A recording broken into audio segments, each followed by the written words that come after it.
Let's give the Navy Band Southeast Brass Quintet a hand.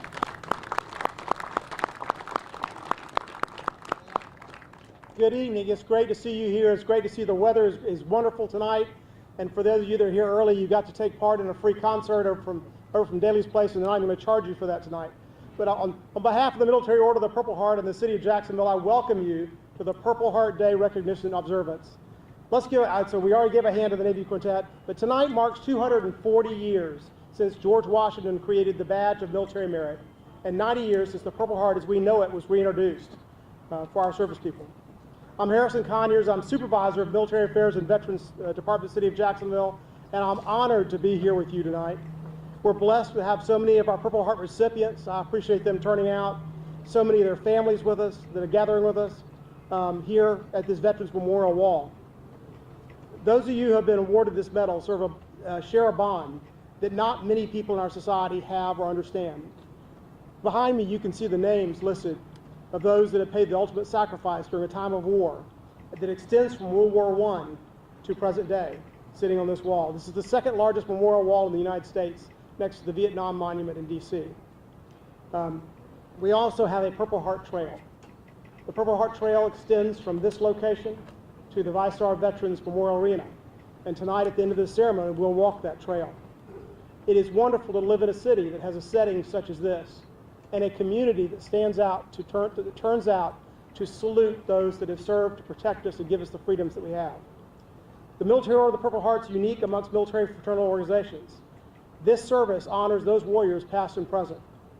So let us rise together as Pastor Elwyn Jenkins of Treeway Church of the Risen Christ leads us in the invocation, and remain standing for the presentation of colors by the Philippine American Veterans Honor Society, Honor Guard, and the Pledge of Allegiance by Robert Fledge, member of Military Order of the Purple Heart, Chapter 524, and National Anthem performed by Dolores and Priscilla Boston. So, Pastor? Let us pray. Father, we thank you for this blessed day. We thank you for the beautiful sunshine. You sent just enough rain to cool things down early this afternoon, but you allowed us still to meet, to honor the great history of this country and all of our military services, those who paid the ultimate price, and we thank you for those who are serving today. Dear God, we still need your hand to be upon us, although we call ourselves the greatest nation on the face of this earth. But let us not forget for where you brought us from, where we are right now, and where we want to go to. We can't leave you out. We need you.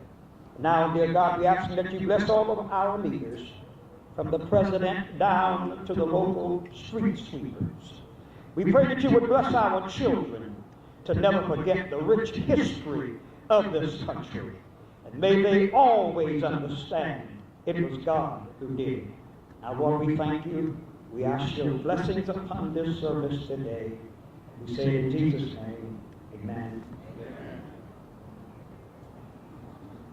Honor Guard, present the colors.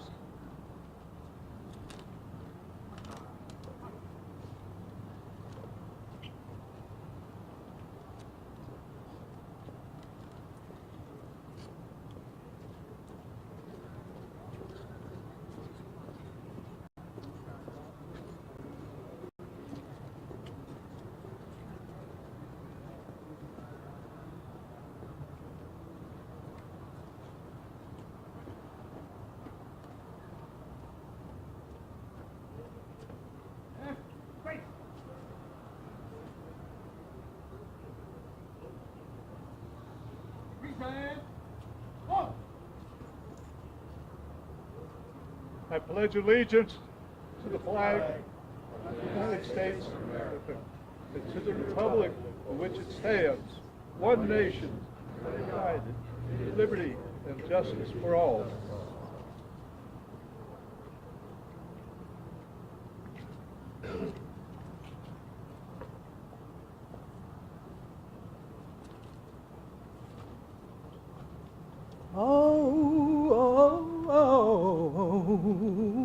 Say, can you see by the dawn's early light what so proudly we hailed at the twilight's last gleaming, whose broad stripes and bright stars through the perilous fight o'er the ramparts we watched were so gallantly streaming, and the rockets' red glare, the bombs bursting in air, gave proof through the night that our flag was still there.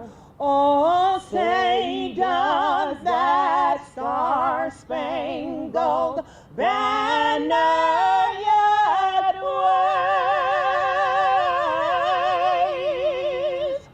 o'er the land of the free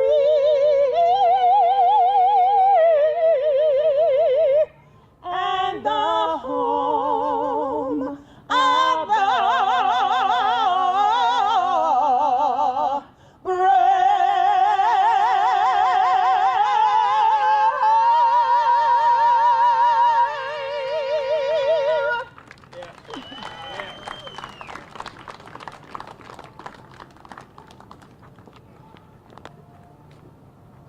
Color guard, retire the colors.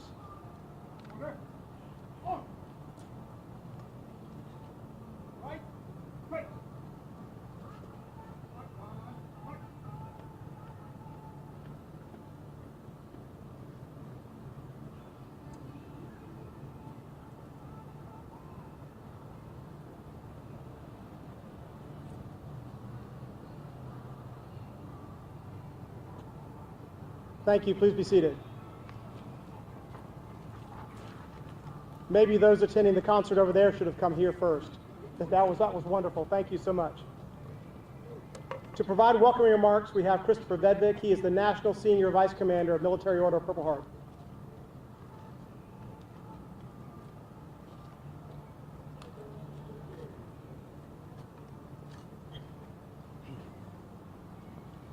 Thank you. Hey, I knew you guys want to hear about me for a long time, so I brought this whole speech for you guys.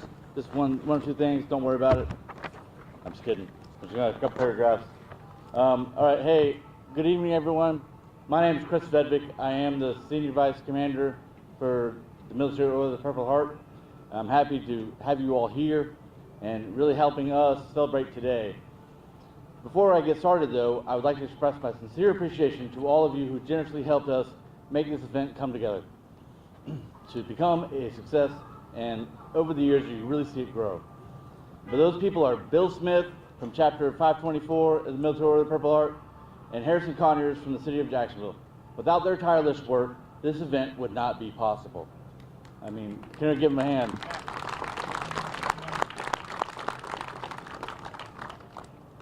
But just like Harrison talked about, today we're coming together to honor those men and women who spilled their blood or gave their very lives on the field of battle in the defense of our great nation.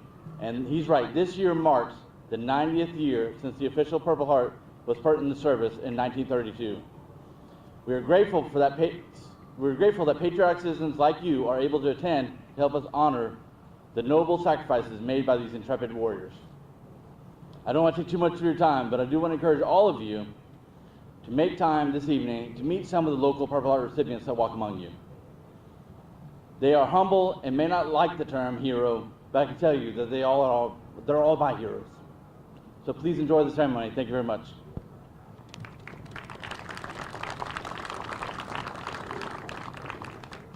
Thank you, Chris. I do want to mention a couple of our elected officials and those representing our elected officials that are with us tonight. City Councilman Nick Howland is with us, so thank you, Councilman Howland. And Colonel Chris Miller is here with us tonight. He's representing Congressman Rutherford. So thank you for being with us, Chris. The Navy Band Southeast Brass Quintet will now perform God Bless America.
Anytime you try to recognize people, you always miss a person. Councilwoman Joyce Morgan is with us. Thank you for being with us here tonight.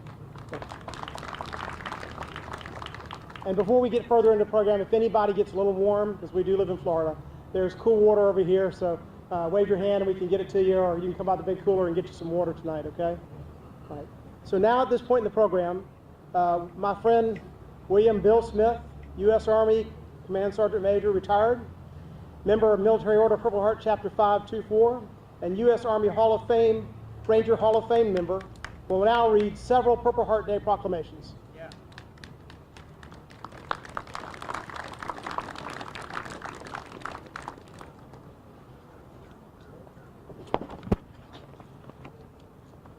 Proclamations, one city, one Jacksonville.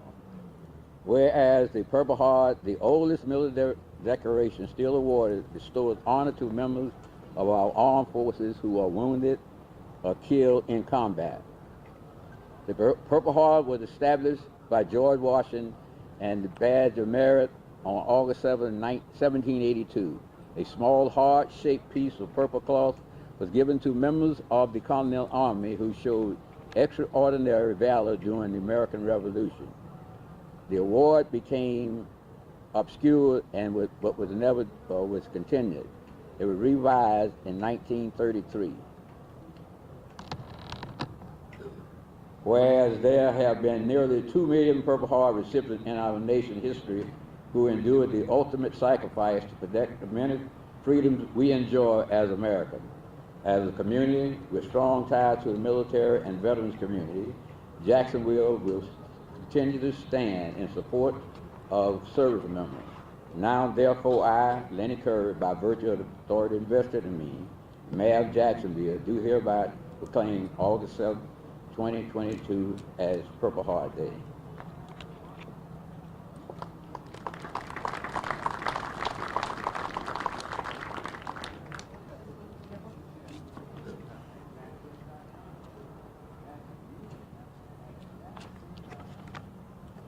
This is from the governor of Florida.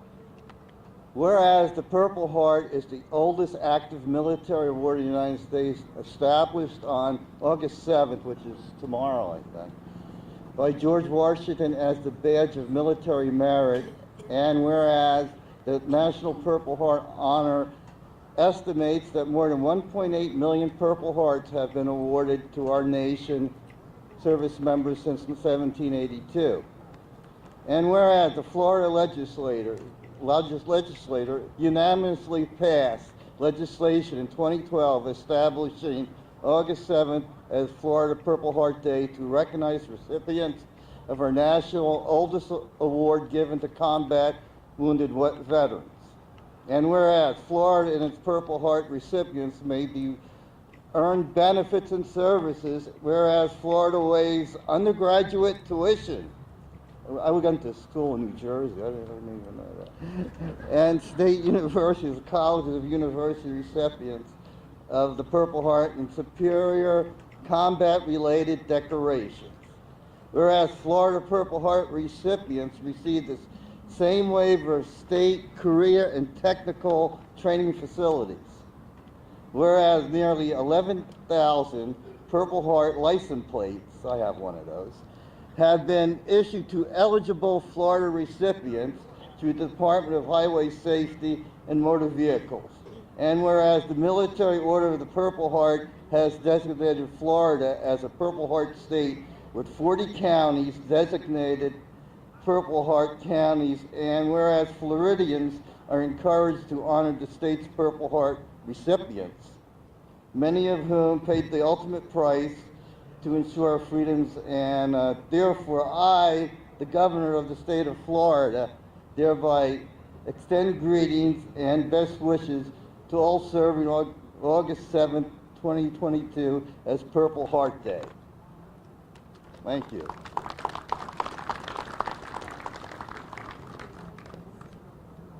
Thank you. Patriot Ernie Cerna will now provide words honoring and in memory of Staff Sergeant Albert L. Ireland.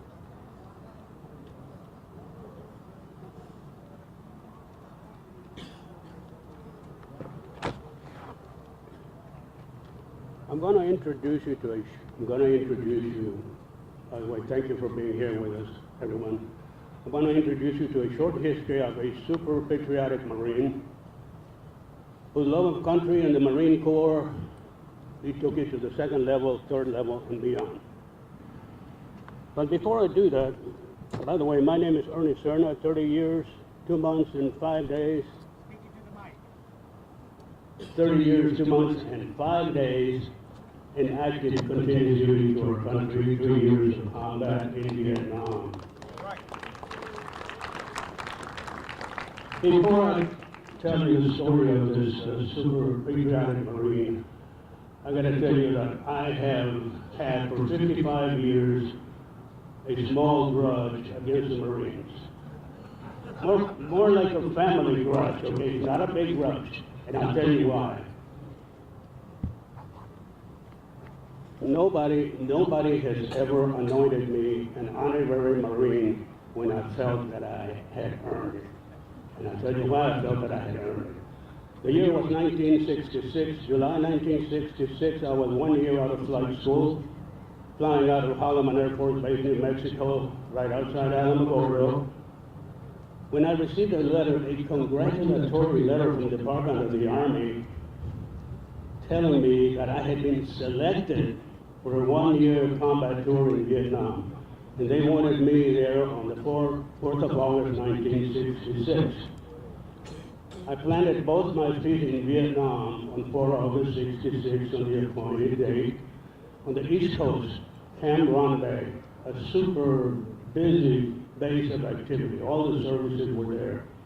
After asking a couple of questions, I found my way to the pilot reassignment section, excited or worried about what kind of assignment I was going to get. I met with a couple of senior officers, jockeys. They took a look at my flight records and they said, "Mr. Cerna, we have a special assignment for you." And when they said, "You're not going to be supporting Army troops." So when they said that, I said, "Oh boy, here it comes. I can hardly wait." They said, "We're sending you up north to the DMC to support the Marines as a forward air controller." Now, I Corps was the part of South Vietnam that butted with North Vietnam, mostly jungle and mountains, a few flat areas along the coast. They said, "You're going to be flying out of the old imperial city of Hue as a forward air controller." I said, "Fine, sir, when do you want me there?" He said, "Yesterday. One pilot, as a forward air controller, just rotated back to the States, and they need you up there." So that very afternoon, they flew me in a helicopter with a squad of other Marines, landed in Hue, met the pilot group, 10 other Army forward air controllers, and 2 Marine forward air controllers. Our responsibility was to fly all over I Corps in support of the Marines, bringing in artillery, adjusting artillery, naval gunfire, marking the targets with Winnipeg rockets, white phosphorus rockets, for the bombers to drop their bombs on without killing friendlies or civilians in the jungle environment that we were fighting in. That was a very stressful, tricky work.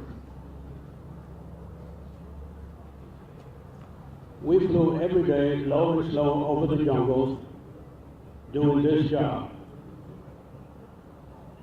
We were always within eyesight and gun sight of the enemy. We never flew over 1,000 feet in order to do the job right.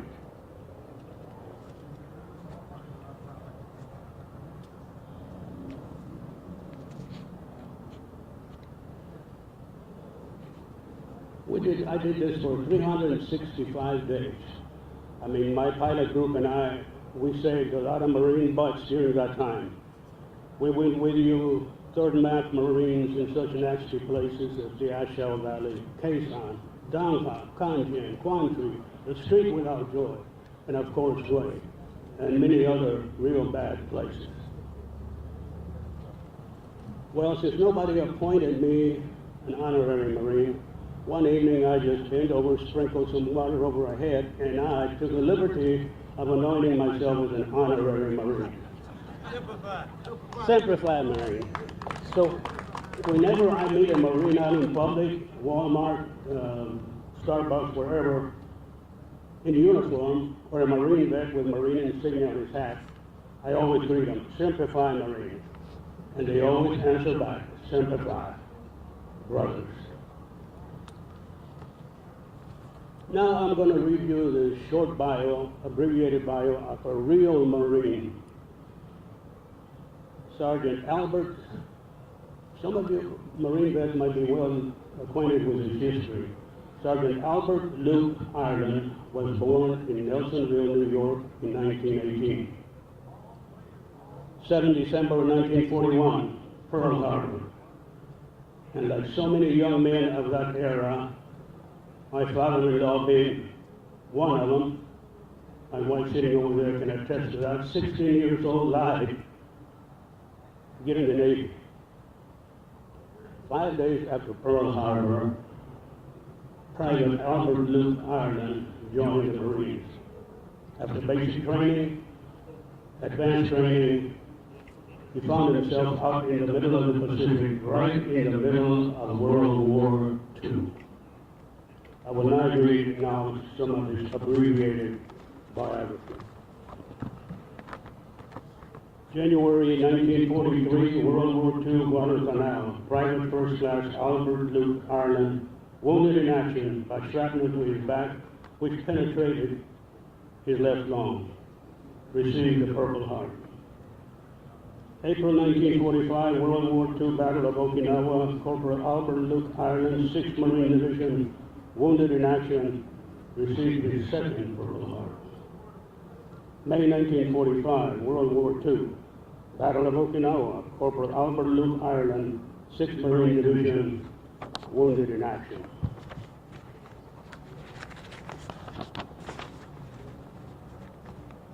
May 1945, World War II, Battle of Okinawa. Corporal Albert Luke Ireland, 6th Marine Division, wounded in action. June 1945, World War II, Corporal Albert Luke Ireland, 6th Marine Division, wounded in action, received his 5th Purple Heart. Now, if I had been a senior military commander at this time, I would have told him, young man, we're sending you home to your wife and your mom. But that didn't happen. And he's not done. 1950, the Korean War. June 1951, the Korean War. Corporal Albert Luke Ireland, 5th Marines, wounded in action, received his 6th Purple Heart. July 1951, Corporal Albert Luke Ireland, 5th Marine Division, wounded in action, received his 7th Purple Heart. July 1951, Korean War, Sergeant Albert Luke Ireland, 5th Marine Division, wounded in action, received his 8th Purple Heart. December 1951, Korean War, Sergeant Albert Luke Ireland, 5th Marine Division, received his 9th Purple Heart.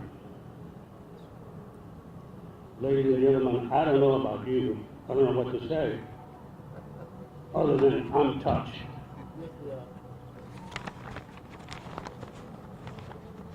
Sergeant Albert Luke Ireland retired with full disability. After he left the military, he went to college, got his physical education degree and coaching, and taught in high school for 20 years in Brooklyn. He died in 1997 at the age of 79, possibly from most of his wounds, I don't know. A real patriotic Marine, like some of you young men and women today in uniform, and all those vets today, Marines, those that have served, whether it was 3 years or 30 years, felt that if this country is good enough for us and our family to live in, it's good enough to fight for it when called upon. Thank you.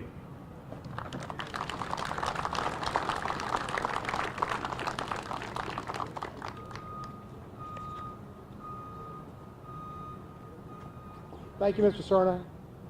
I always enjoy his presentation to us. He always brings a little spice to this. So adds a little flavor to this event. I think we've been doing this event for almost 20 years now, so I appreciate you doing that here today. So right now, we will have the Navy Band Brass Quintet, Navy Band Southeast Brass Quintet, now perform America the Beautiful.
I just want to remind you, too, that we've got cold water over here, so don't suffer through and think you're being brave. We've got the water there for you. Please grab some if you need some.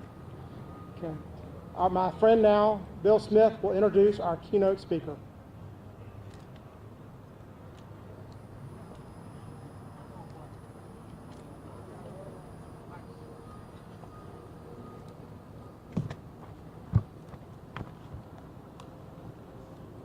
During this unprecedented time of unrest and growing pandemic, pervasive social unrest, uncertain economy, and sharp political division, America could be excused for being distracted from the nation of observance of Purple Heart Day. Some might even regard this day with some measure of skepticism and distrust. As we see across the country, the debate over what reminds us of our history should be regarded as a fitting representation of what America is today. However, we must not be distracted from August 7th observance of Purple Heart Day, and neither should we seek anything less than self-sacrifice that our men and women in uniform made and continue to make for our country, its Constitution, and the American people.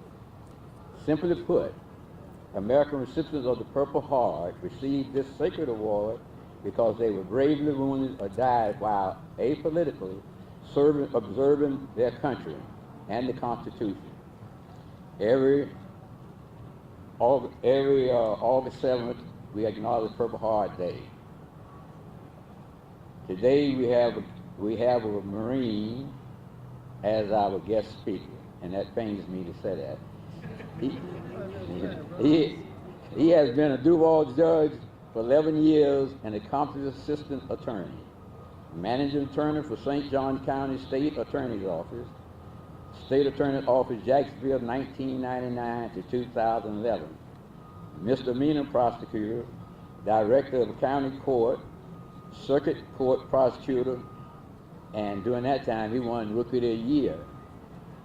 His education includes Georgetown Law School, where he got a doctorate degree, Marine Corps University, USC, 1984, graduated the Navy Academy, United Marine Corps 1987, 1999. Personal award, Defense Meritorious Service Medal 3 times, Navy Meritorious Service Medals, Navy Commendation Medal, Joint Service Achievement. Ladies and gentlemen, the Honorable Mose L. Floyd.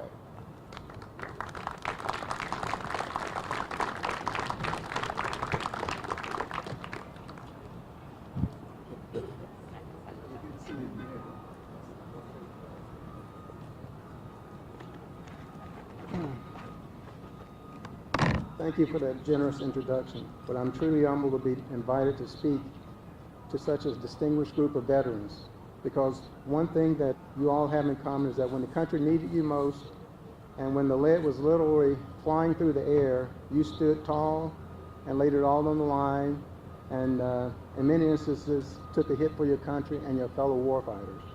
For that act of courage and valor, you are awarded the Purple Heart Medal. And I cannot adequately express how grateful we are for your sacrifice to your country and for your fellow warfighters. I did not earn one, not because I was avoiding combat, but for lack of opportunity. You see, I graduated from high school in 1973. The Vietnam War was coming to an end, but I'd been watching the newsreels. I didn't know that. I knew that my draft number was going to come up soon if I didn't join, and I will be joining a long line of patriots over in Vietnam. I saw good men who came back wounded or did not come back at all. I saw a distant cousin of mine, unlike me, who was tall, dark, and handsome, very popular, but he joined the Marine Corps and he lost his life at 19 years of age in Vietnam, 2 blocks down the road. That hit home with me. But fortunately, the war wrapped up before I became draft eligible. But fortunately, I was the recipient of an appointment to the Naval Academy. Graduated in '77 and joined the Marine Corps. The next major war didn't happen until Saddam Hussein had the bright idea to invade Kuwait. And no sane or balanced military serviceman wants to go to war. When we have your fellow comrades in war, you want to be there with them.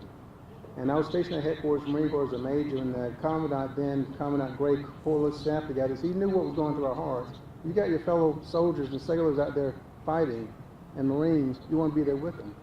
And he told us there were only 2 kinds of Marines: Marines that were in Kuwait and the Marines that were going to Kuwait. And but unfortunately, the war didn't last long enough for him to fulfill his promise. It was short-lived. I retired in '99, and a couple of years later is when 9/11 happened. So I missed Iraq and Afghanistan's wars. What does it look like to earn a Purple Heart? There are no standards. Each case is unique. No preference of rank, occupational specialty, religion, race, not who you know, what part of the country you come from, or your unit. If you were wounded in combat, and it could be documented, you received the Medal of Honor, the Purple Heart Medal, to recognize your sacrifice. I know that most of all of you know the history, and I had some history here, but I cut it out because of the previous speaker, so I'll spare you that. But oddly, the leadership did not see fit to recognize those who suffer from post-traumatic stress disorder for a long, long time. PTSD, traumatic brain injury. Now, I did not earn a Purple Heart, but I've met hundreds who have, as my job presiding over the Veterans Treatment Court. Many of them suffer from some degree of PTSD. It was not until 2011 that they authorized those who suffer from PTSD to receive the Purple Heart, and it was retrograded back to 9/11. The problem is that there are no outward signs or of injury for many cases of PTSD. And the commanders and even the medical folks were reluctant to award the medal to people who saw no injury on them.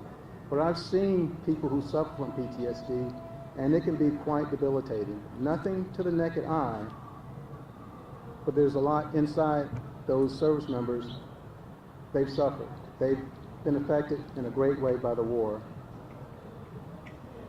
The obvious impacts of PTSD can run right below the surface for many years. I was told a story about a Vietnam vet. Finished his tour in Vietnam, came back to a civilian career, retired after 20 or 30 years, and was in his den moving a rifle, a firearm that was over the fireplace down. He grabbed that firearm after being away from Vietnam for 20 or 30 years, and just like that, he was back in Vietnam. His family upstairs heard some noises and rumblings downstairs. They came down to see what was going on. He looks at his family coming down the stairs, and he's looking at VC coming down the stairs. And he treats them as such. They call the police. Police come in. Police are armed, in uniform. Of course, they're VC also. Fortunately, they were able to subdue the vet, take him into custody, and get him the help that he needed. PTSD is for real. I've seen big strapping warfighters who were involved in some of the fiercest fighting in the desert wars reduced to tears, who were made to come face to face with the horrors they faced in war. Well, you have to do that in order to fully recover. I can't imagine what's being relived in their mind day in and day out that they keep stuffed inside because they don't want to appear weak by admitting that they're injured. And that's another reason that some of them don't get medals. They don't want to own up to their injuries and their maladies in order to get the help that they need.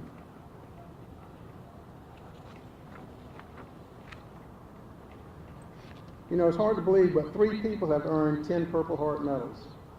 When I first read that stat, I was wondering, how unlucky can you be to be in 10 different events and get a Purple Heart? Then I thought about it further, and I said, how lucky can you be to be involved in 10 events and earn a Purple Heart and live to walk away and talk about it? That is truly lucky. They should play the lottery. But those Purple Hearts, each and every one of them, were earned by their sweat and standing tall for their country and their fellow men. You know, we learned a long time ago, I know you agree with this, you go to war to defend your country and your way of life. But you fight for the man or woman to the left or right of you. And that's why your Purple Hearts are so valuable, so meaningful, is that you took that to protect your fellow man, and you were adequately rewarded for it. I'm going to give you a few examples of that demonstrates the diversity of some of our recipients of Purple Hearts. Anybody heard of Private Channing Moss? Is he here today? Private Channing Moss was deployed with the Army to Afghanistan in 2006. In March of that year, he was headed out on a patrol with Alpha Company 287 Infantry 10th Mountain Division. Later, his convoy was ambushed. 3 RPG missiles were launched at the convoy. One entered Moss's pelvic region through his abdomen and was lodged in his hip. He was quickly medevac, but there's a sort of protocol. You don't take explosive inside of a helicopter. But the crew quickly sized up the situation, said this got to be an exception. They took him out, took him to the hospital, and luckily enough, the warhead had been dislodged from the RPG missile. But the primer was still inside. If the primer goes off, Moss dies. And also the medical team who's assisting him are seriously injured. But the medical team didn't waste a moment. They said, we got to do this, save his life. So they put on flak jackets to operate on Private Moss. They had an EOD guy that working with them to save Private Moss's life. Private Moss survived the surgery, but that wasn't the end of his ordeal. Took 4 more painful surgeries, years of rehabilitation to get him out of a wheelchair. Moss was determined to walk, and the reason he wanted to walk was he wanted to be walking when he received his Purple Heart medal. Private Moss says, I want to walk to get my medal. I want to stand up and let them know I fought hard to get where I am. That's how much he felt about that Purple Heart medal. And I'm sure you all feel about the medals the same way about the medals you've earned. Anybody heard of Sergeant Reckless? Reckless. Sergeant Reckless was a Marine. Marines are often called leathernecks. Sergeant Reckless was a true leatherneck. That's because Sergeant Reckless was a female horse in the Marines. He served with the Marine Corps from 52 to 60. Actually, she did. She was a female horse that was bought for $250 by industrious Marines from a Korean racetrack. The stable boy didn't want to sell him, but he had to sell him because he needed a prosthetic leg for his sister. But Private Sergeant Reckless served the Marines well. He was called Reckless because it was a contraction for the word recoilless. Members of the recoilless rifle platoon anti-tank company, 5th Marines Regiment, 1st Marines, were the ones who adopted Sergeant Reckless. She roamed freely about the camp, would eat anything in sight, scrambled eggs, beer, Coca-Cola. Once she ate $30 of poker chips. That sounds like a real Marine, a stomach of cast iron. Sergeant Reckless was taught such techniques as how to not get entangled in barbed wire, to lie down when enemy fire is coming in, to run to the bunker when incoming is shouted. She even slept inside with the troops quite often. When learning a new route, she needed someone to lead her through the route 1 or 2 times, and then she knew the route herself. She served in numerous combat actions during the Korean War. Sergeant Reckless was used to carry ammunition, supplies, and to evacuate the wounded. One day in March of 1953, Sergeant Reckless made 51 solo trips to resupply multiple frontline units. One day she carried 386 recoilless rifle rounds, that's 9,000 pounds of ammunition, over 35 miles. She was wounded in combat twice. When the 5th Marines moved from Camp Casey down to Incheon, the CO of the transport ship didn't want to take Sergeant Reckless on the ship, but the Marines quickly handed him the load plan, signed off by him, the CO, that included Sergeant Reckless. So he had to take it on the ship, but once he got on the ship, he got sick and made a real mess of things on the ship. Again, typical Marine on a Navy ship. She became the first horse beat to participate in an amphibious landing. Following the war, she was awarded 2 Purple Hearts, among other honors. She was retired and brought to the United States and was officially promoted to Staff Sergeant by the Commandant of the Marine Corps. She was an early example of animals holding official rank in the Marine Corps. Next, Master Sergeant Benavidez. Who's heard of Master Sergeant Benavidez? Get a few hands out there. He is my hero, even though he's an Army guy. He is my hero. Master Sergeant Benavidez, that's a mouthful. I might use Master Sergeant B during the course of the rest of this, and I'm getting close. He grew up dirt poor, shining shoes, picking cotton, lost both of his parents at an early age, dropped out of high school in the 7th grade. That sounds like someone destined to failure. But Sergeant Benavidez, 7th grade dropout, rose to receive the highest military honor, the Congressional Medal of Honor. President Reagan said if anybody wrote a movie about Master Sergeant Benavidez's life, no one would believe it. His story is one for the history books. I encourage you to read his whole story, both during and after the war, his active duty service. While serving in Vietnam, Master Sergeant Benavidez stepped on a landmine. As a result, he was paralyzed from his hips down. He was destined to be medically discharged. But all Master Sergeant Benavidez knew that he wanted to get back to Vietnam because his fellow war fighters were there and his country needed him. Same thing I was feeling when my buddies were out in Kuwait. He wanted to walk again so he could be with them, his buddies.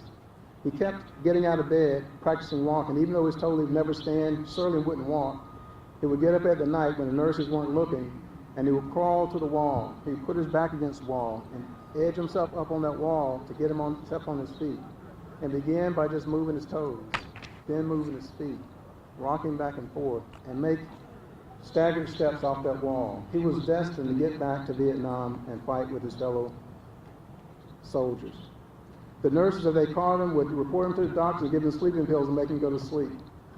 His buddies would play odds on how far he'd get the night to practice walking at that night.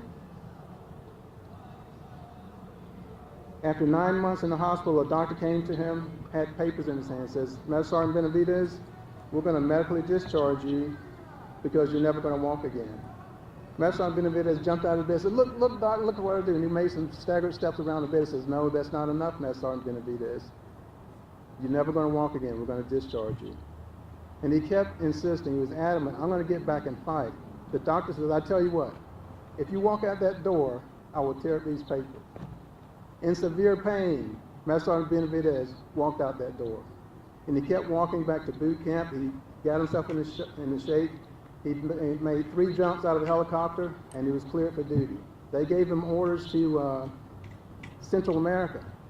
And Staff Sergeant Benavidez at that time pulled some strings and got him changed to Vietnam. He was back in Vietnam where he wanted to be, even though he was told he would never walk again. Master Sergeant Benavidez and a buddy were on a classified recon mission when his buddy was lethally shot. Master Sergeant Benavidez brought his buddy to the evacuation site, extraction zone, and called in for extraction. They lowered a rudimentary rig called a McGuire rig down. There's just a few lines that come down.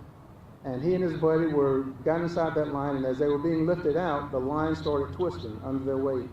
And the nylon line started rubbing, got hot, and actually caught fire.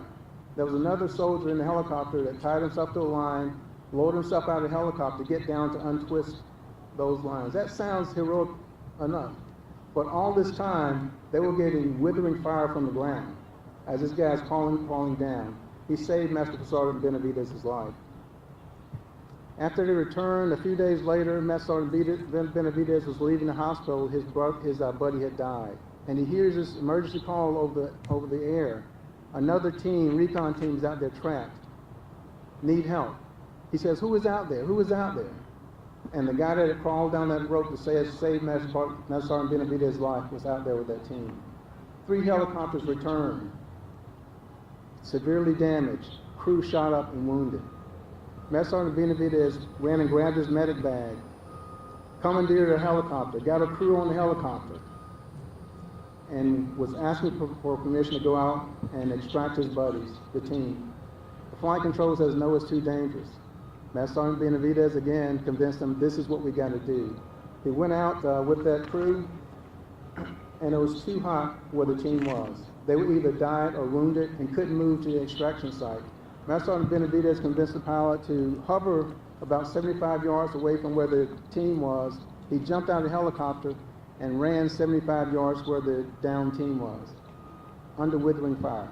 Got hit in the leg, hit in the head, but he got there, repositioned the guys that were on the ground, started returning defensive fire, put up smoke to bring in the helicopter.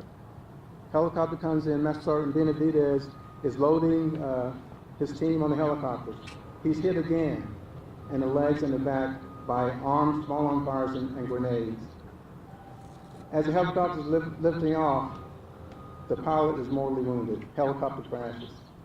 Master Sergeant Benavidez has to unload all those people in the helicopter, arrange a defensive perimeter, call in another medevac, calls in support strikes, air strikes.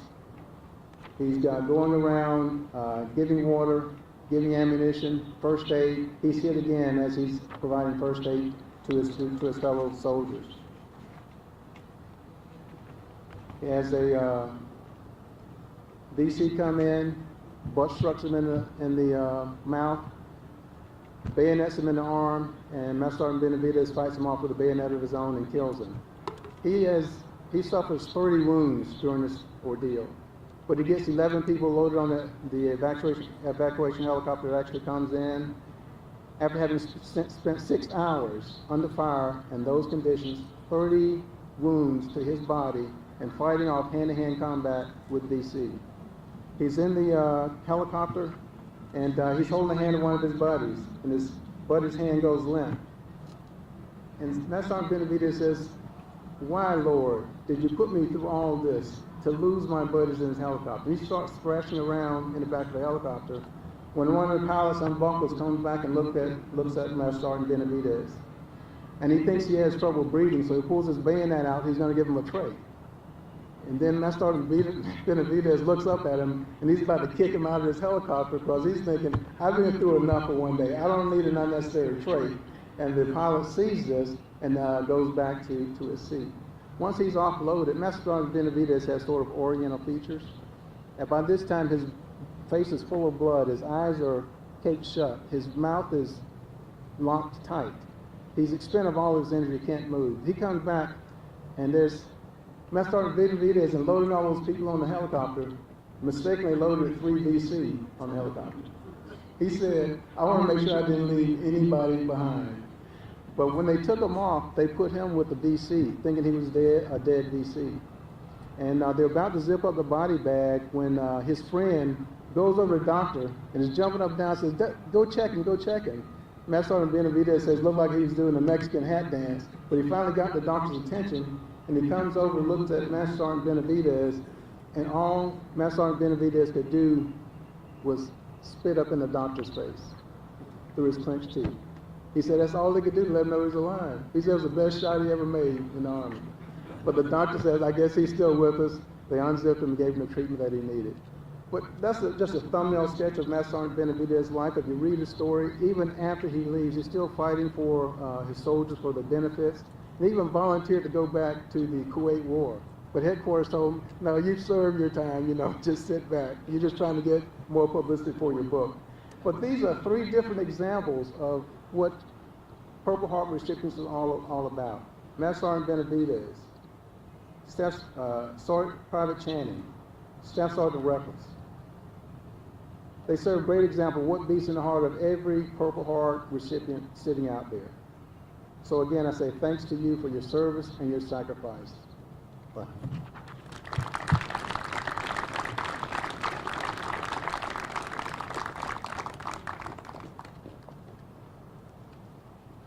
Thank you, Judge Floyd. Truly appreciate that. We've got some presentations to make. They asked me to ask that those groups that are receiving presentations tonight, if you'll go ahead, if your representative will go ahead and line up here so they can do it pretty quickly. And we've got some people that are already suffering a little bit the heat. We want to make sure that we get to the end of the program as quickly as we can. Okay, but Jim Wellman, Commander of Military Order of the Purple Heart, Chapter 524, and William Smith, Command Sergeant Major, Army Ranger, Hall of Fame, will now make some presentations.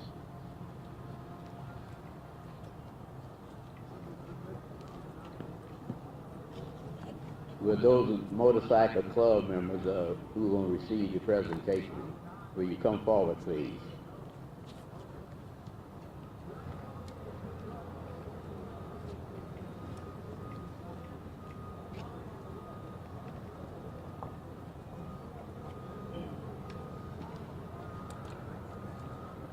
Military Order of the Purple Heart Special Recognition Award is bestowed with pride to the American Legion Riders, Force 129, for your dedication to support assisted veterans and their families. Can you hear me? Come on up here. All right. Can you hear me now? Okay, good. The Military Order of the Purple Heart Special Recognition Award is bestowed with pride to American Legion Riders, Force 129, for your dedication. Can you hear me now? He cut it off on me. For your dedication and support assisting veterans and their family members. Presented by the Patriot members of Patrick, Robert C. Patrick, Chapter 524, Military Order of Purple Heart. Thank you. Now, all the rest of the recipients of the plaque will read the same, so I call them up and just get it started. Thank you. Post American Legion Rider, Post 316. Didn't make it. Huh? Okay, all right. Harley Davidson motorcycle. Microphone. Harley Davidson motorcycle. Yes, sir. Thank you. Thank you very much. Appreciate it.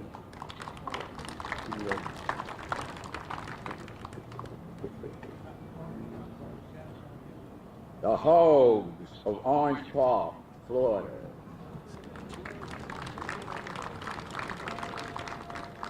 Thank you. Thank you, I'm up here. Get another. Thank you.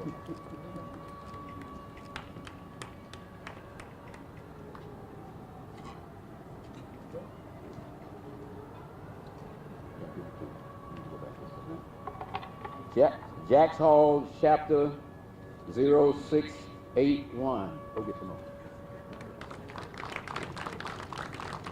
The ancient city.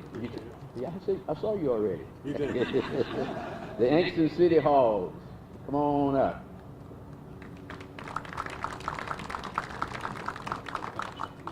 Thank you. Rolling Thunder, Chapter 9, Jax, Florida. Well, I got 9 and I forgot to talk to you. Thank you very much, sir. See you. Yes, sir.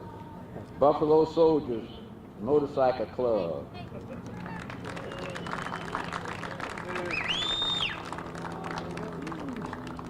Buffalo Soldiers will salute right quick. Okay.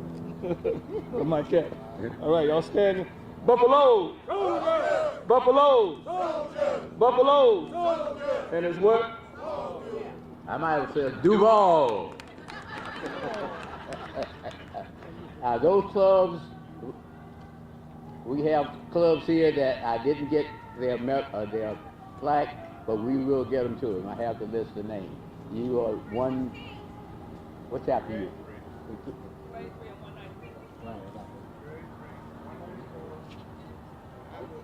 Let me get to the mic or somebody say something. I'll take Post 316. I'll take it for him. Okay. Thank you. Thank you.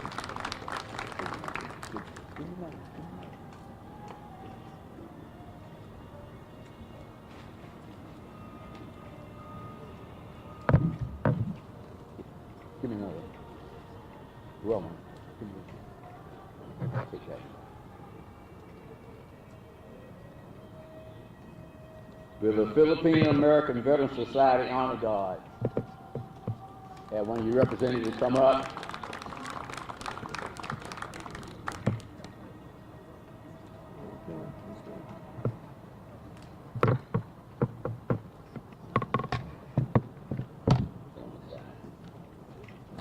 Come on this side, will you?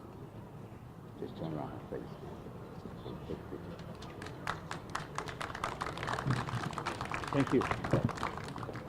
Last but not least, our guest speaker, the Marine, Judge Mose L. Floyd, Duval County Court Circuit, for your dedication, support, honored American combat wounded veterans and their families. Where did he go?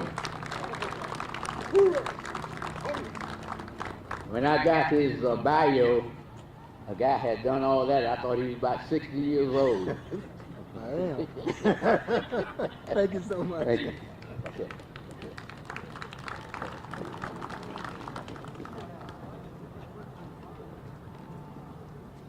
We will now have the Navy Band present the Battle Hymn of the Republic.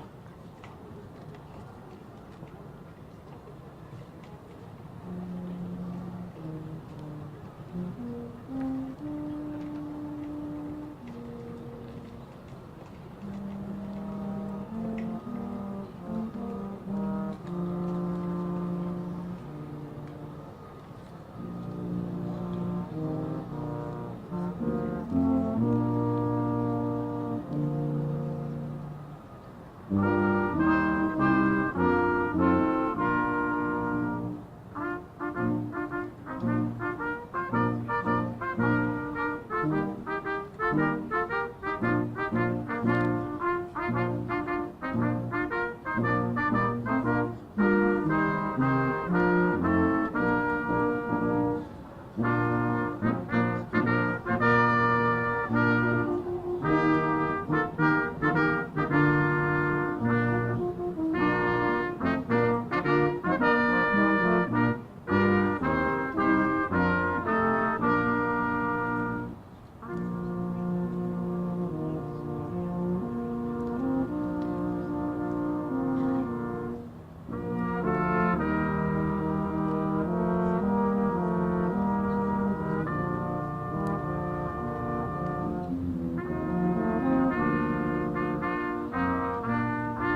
I hit a tripwire.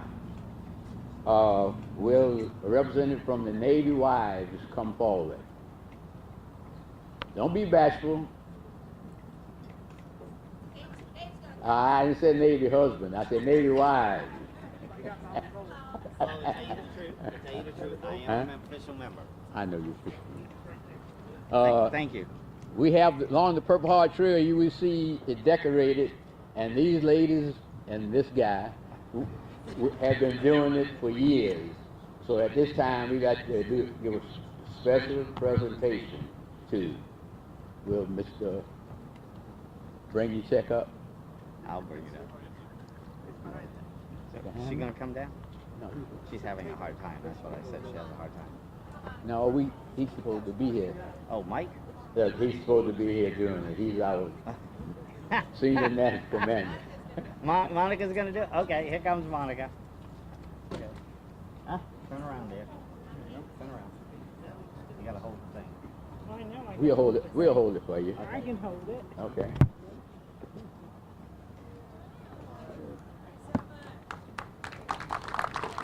Thank y'all. The ladies are happy. All right, give me my check back. Give you a check back? Yeah. Hey, he wants to take it back, Kathy. Yeah, you can have it. Go ahead, take it. Thank you. Thank you very much.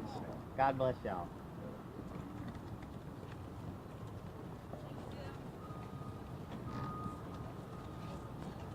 Well, we've come to the part of our program where the ceremony part is getting ready to end. There's a few people that we need to thank, and then we kind of need to give you a run a show of how this ceremony traditionally ends. I first want to thank my staff that have stood at this wall all night long, holding these flags up, and including I got a man down. So they have stood here, and they don't do it because they have to. They don't do it because they're told to. They do it because they want to. And they're out here tonight honoring you and all of you that have helped protect us. So thank you, MABD.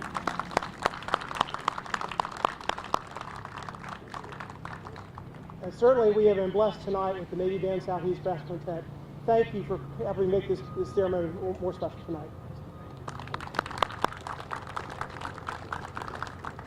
I want to thank the Bostons for being here, for standing in at the last minute and providing a great national anthem for us. Thank you for being here and supporting us tonight. And Pastor Jenkins, thank you for bringing us the invocation. And you'll finish up in just a minute. Your work is not quite done yet.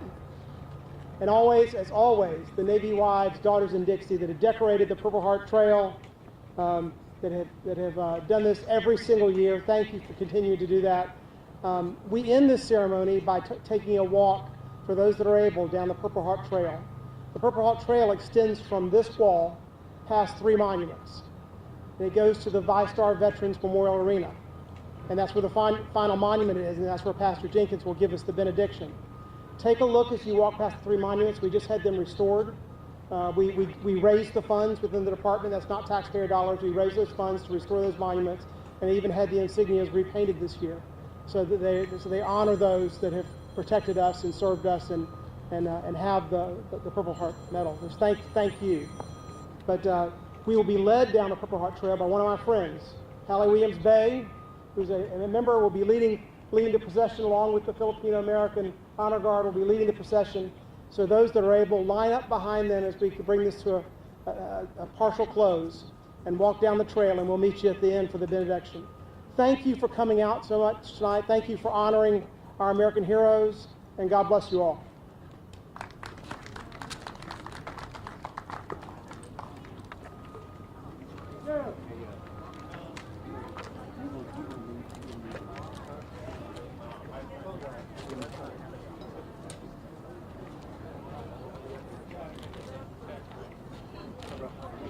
Hallie, are you leading? You're leading.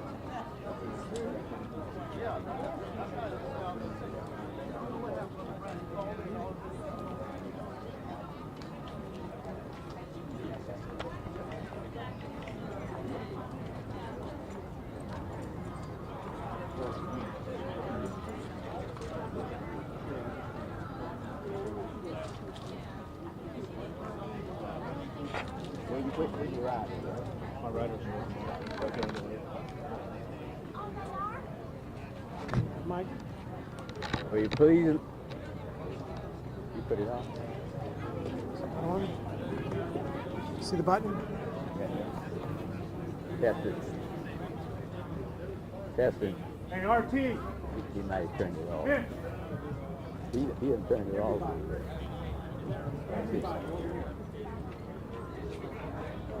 Will you move to your left down here to line up so we can do the walk? Did you have a question? Excuse me, sir. Would you be able to talk to us really quickly? Do what? Would you be able to talk to us really quickly? I'm with Channel 4. I'm a host. Your host? Yeah, I can't talk about Okay, no worries. What, Oh, you can? Okay. I got to get in this lineup. Okay. It won't take that long. Would it be better to do it at the Hey, man. Hey, brother. It'll take not that long. Can you say it's spell your first and last name for me, please?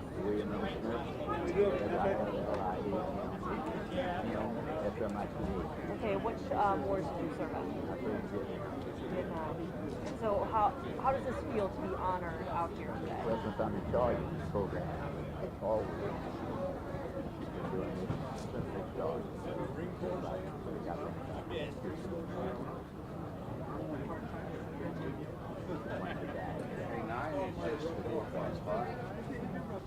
And you have a Purple Heart, so I know that you probably don't want to talk about your experience in Vietnam. I know not a lot of veterans do.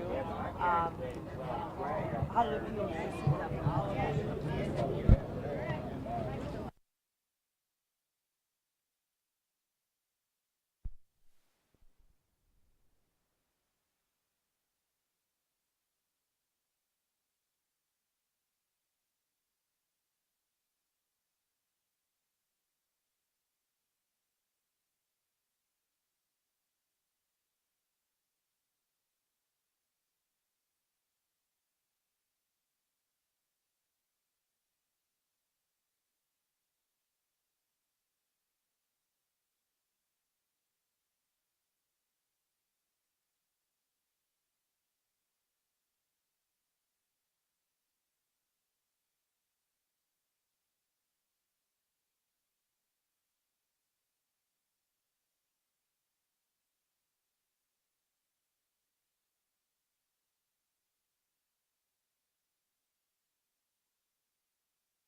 Thanks again, buddy. Thank you for being here. No problem. Have a good one.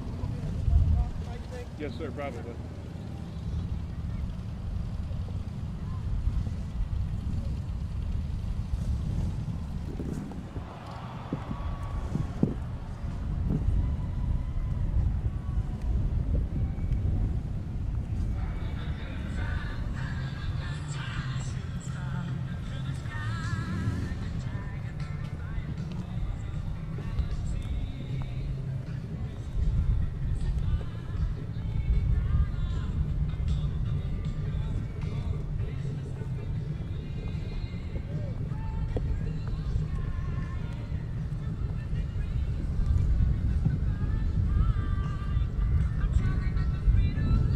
Ladies and gentlemen, put your hands together for the best mascot team in the land. Presented by the Tom Bush family of dealerships.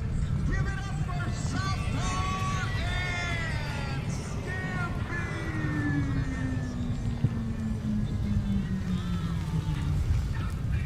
And be sure to check out the Tom Bush family of dealerships in person around the web. It's cause for celebration International Beer Day, and it's a Friday Night Lights happy hour brought to you by Miller Lite. Tonight's